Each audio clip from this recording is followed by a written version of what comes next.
Hello, I'm John Nayler, reporting for Deja magazine. I'm here with Mary Howarth from BlazeAid in Moruya, New South Wales on this gorgeous afternoon. We're trying not to look in the sun, aren't we? We are trying not to. It's a beautiful afternoon here, John. Yeah. Now, this is the thing. Now, let's get straight into it. Now, BlazeAid is a new thing for me to become aware of, but I live in Queensland where, look, we've had some fires and we've had some fire damage to properties, but you guys are doing something really incredible here, yeah? We certainly are. We're down here trying to help all the farmers get back on their feet. We do a lot up there in Queensland. Oh, well, I should probably pay more attention, shouldn't I? You should, yes, because we're doing drought relief and as well as floods and also cyclones up there. Yeah, so let's talk about what BlazeAid, the origins of this. Let's tell my viewers about the history of BlazeAid. Where did it all start? Well, BlazeAid actually started back in 2009 with Kevin and Rhonda Butler. And they're just two ordinary people that were farming and they became victims of the Black Saturday fires. So Rhonda decided to put an ad in the paper for volunteers to come and help because they were quite daunted by the fact of having to build over 5 kilometres of fencing.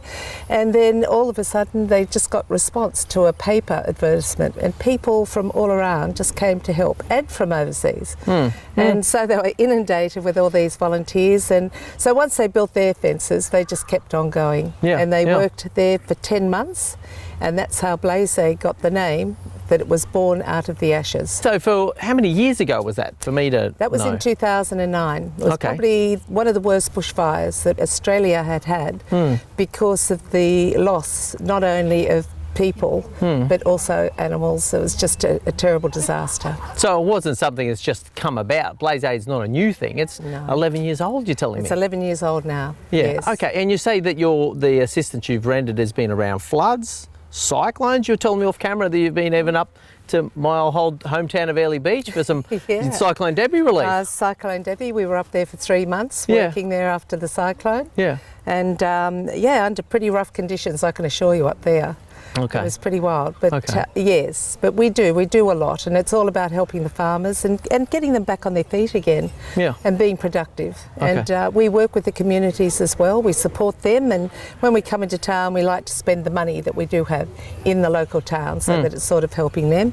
And it's just one of those things, when you do have a disaster, it's amazing how everybody comes together and does assist. Okay, so some quick stats. How many camps, because this is a camp at the moment, how many camps have you got across Australia? We've probably got about 23 at the moment, but that's all up and down the coast from New South Wales, Victoria, and still 2 going in South Australia. Yeah, okay. And how many volunteers do you know, approximately? I'm not going to hold you to this, you know. That we've got here, we've probably, at the moment, we've probably got about 26 volunteers that are working here at the moment. That's some locals as well as the ones we do have in camp. Okay. And there's this incredible thing that's happened in terms of diversity that you've got at the moment. I understand that, you know, traditionally, you're telling me off camera about how some old people turned up to help build a fence back in the day when you first saw it. You got some amazing amount of fencing done. But now we've got the backpackers here as well. We do. International working holiday visa holders with nothing to do. They are wonderful, because you come very dubious at first. You know, you sort of think, oh my God, you know, some young ones, we've got to look after them. But these ones are just amazing. I cannot speak more highly of them. You know, not only them, but all our older people as well. You know, they're great, because without all us old grey nomads sort of getting around and doing things, because we're here for the long slog, but they're doing their 88 days. We've got them in the kitchen working in there, and they're out in the paddock. They're just wonderful. Okay.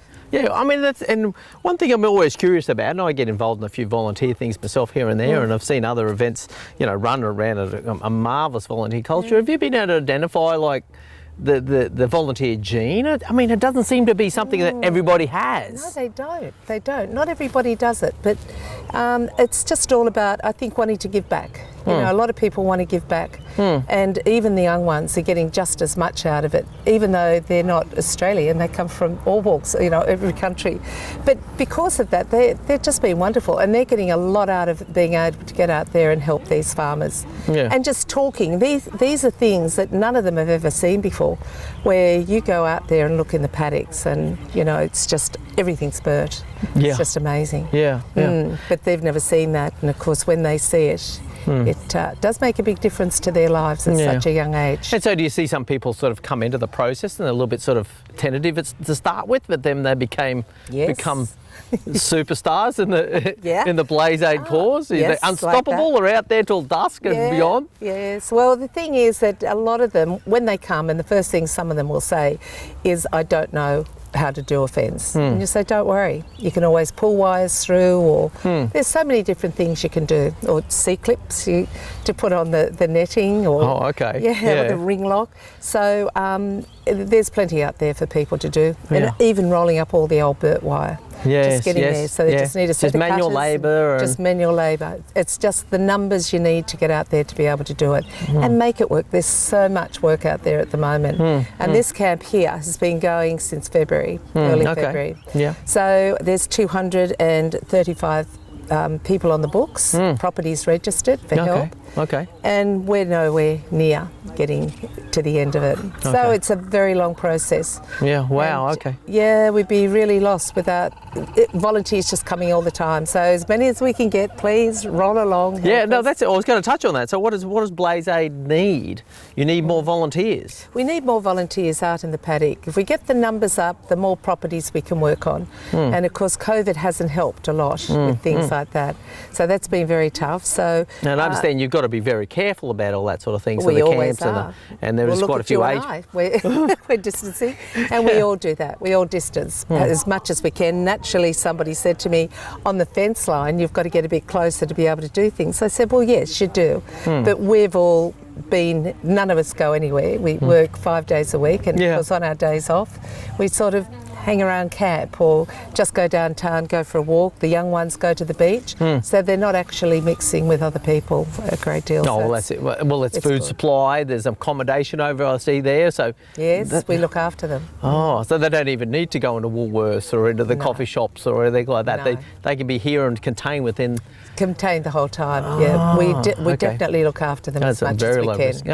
So then that's the thing. So obviously funding's another big deal because your organisation, or the organisation, not yours, but the organisation is doing it from its own funds, It does. It's a non-for-profit organisation.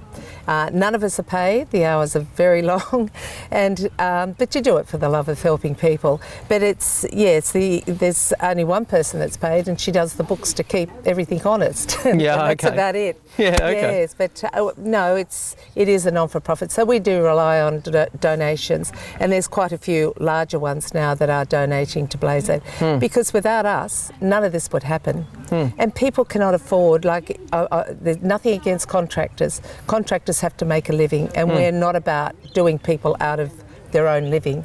But it becomes very expensive when you've gone and lost your house and lost everything, your stock and fences, to be able to go and rebuild all that. Sometimes the fences are the last thing that people can afford to do. So we're fortunate enough that we have got some larger donations that we've been able to put in to help people with materials, the farmers with the materials to be able to get their fences rebuilt, as well as free labour. So that's it. Okay, so what else do we need to hit on? Obviously you need more volunteers. Funding's always good. Any donations, I take it's always helpful. Now, where they do that through a website, no doubt. They can do it through a website. What website? Go on, quote the website. Just go to blazeaid.com. And that will tell you. It'll show down there, or BlazeAid.com. Now, final question for me. Can you see an end in sight for what you're doing within this volunteer organisation? Gee, not really. I started back in January in South Australia, and then I've ended up here taking over this camp. And I can see it going on for at least another 6 months. On behalf of the community and all of Australia, I'd like to say thank you, Mary. Well done to you. Oh, thank you, John.